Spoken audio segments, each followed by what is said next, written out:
If you suddenly had billions of dollars, how would you spend it to change the world? I would buy up all the vacant buildings I could and fix them up. Then I would sell them to individuals and families for a nominal fee, say $100, on the condition that they must live there and cannot resell or rent them out, or profit from them for several years. I would turn apartment buildings or hotels into dormitories that would cost a nominal fee, such as $10 per month. I would destroy the real estate industry. I would try to turn housing from an investment back into something that people live in. I would create a day labor program so that anyone who wants to work can do so without going through any circles of hell. You show up, get an assignment for the day, such as picking up trash. At the end of your shift, you get your money. You don't have to give your name. You can come every day or never again. I would establish a foundation to end animal overpopulation, animal cruelty, and pet homelessness. I would work in countries where there are few or no animal protection laws. I noticed that your question did not specify that the changes should be for the better. Buy a plane and fly everywhere. I wouldn't try to change the world. I would do all kinds of stupid stuff that amuses me. For example, I recently saw how a billionaire opened a zoo in India. It has a jacuzzi for elephants and other nonsense. I would open a factory that produces non-toxic, biodegradable packaging. I would sell it as cheaply as possible to force large companies that produce tons of waste to switch from the crap they are currently using, which is suffocating the planet. Remove all plastic from the ocean. If I had billions, I'd invest in preserving languages and cultures that are disappearing. There are thousands of languages in the world, and many of them might vanish within a few generations. When a language disappears, you don't just lose words. You lose stories, history, ways of understanding the world. I'd fund documentation, education programs, and digital archives so those cultures don't vanish quietly.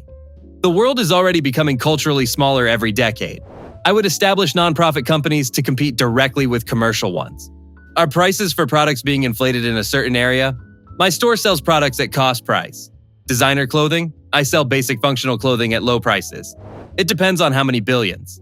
If I could really afford it, I would invest in building reliable, high-speed public transportation, focusing on lines that bring people from the suburbs into the cities. I would build community gardens in disadvantaged areas and hire people to maintain them, teach people how to grow their own food, and provide fresh produce to food banks.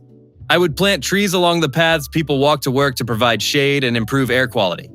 I would provide free after-school programs in areas where they are lacking.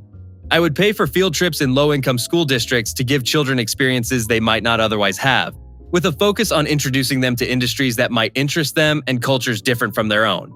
I would create centers where people could repair their clothes, learn how to repair them, and hold free clothing exchanges. I would go to low-income areas and help maintain homes there.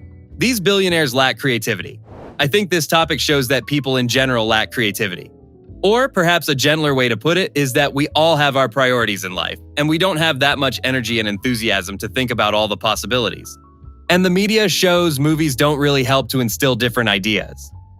Of course, we now have AI, and billionaires can set up think tanks. So unfortunately, greed or a focus on competitive social values is perhaps the most significant factor. Maybe they just don't bring together a diverse enough group in their think tanks. I don't know. I think we greatly underestimate the power of small collective actions. None of the things I mentioned solve the problem entirely, but they are positive steps forward on several components of smaller problems. The pursuit of perfection, or consensus in the case of politics, hinders our progress so much.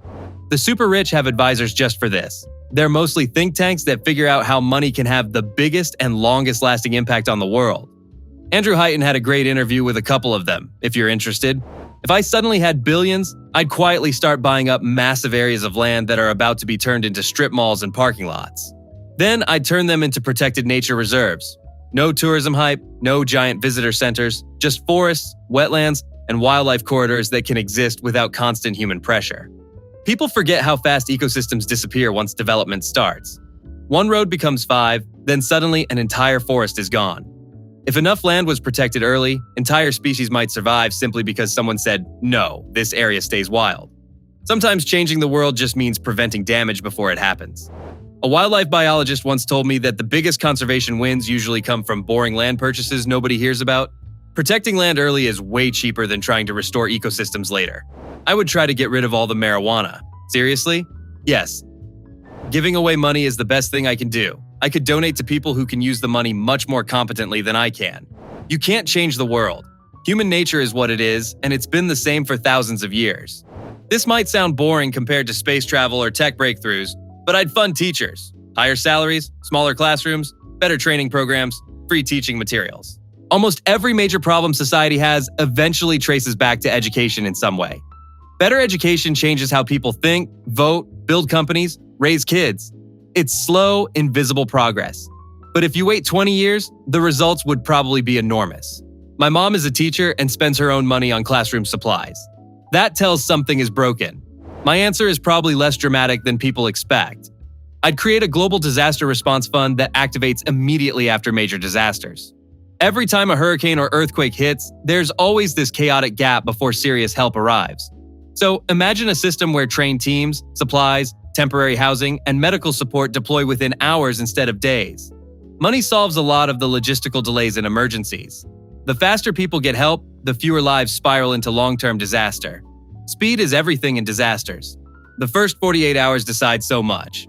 If I had billions overnight, I'd start funding early childhood education programs everywhere I could. Not just daycare, but actually high-quality preschool where kids learn basic social skills, curiosity, problem solving. Research already shows that early education massively changes life outcomes, but a lot of families can't afford it. Imagine millions of kids entering school already confident and supported instead of stressed and behind. My sister teaches kindergarten, and she says you can immediately tell which kids had early learning support. People underestimate how much the first 5 years shape everything that follows. I'd probably fund programs that help people restart their lives after prison. A lot of former inmates leave prison with almost nothing. No job prospects, no housing, and a record that follows them forever. So many end up back in the system simply because there's nowhere else to go. If billions were used to provide education, housing, and real job opportunities after release, the cycle might finally break for a lot of people. Society spends huge money punishing people but very little helping them rebuild. Rehabilitation is always cheaper than repeating the same incarceration cycle. My cousin went through a program like that and it literally saved his life. Thanks for watching. Subscribe if you want more interesting stories, and like it will help promote the video.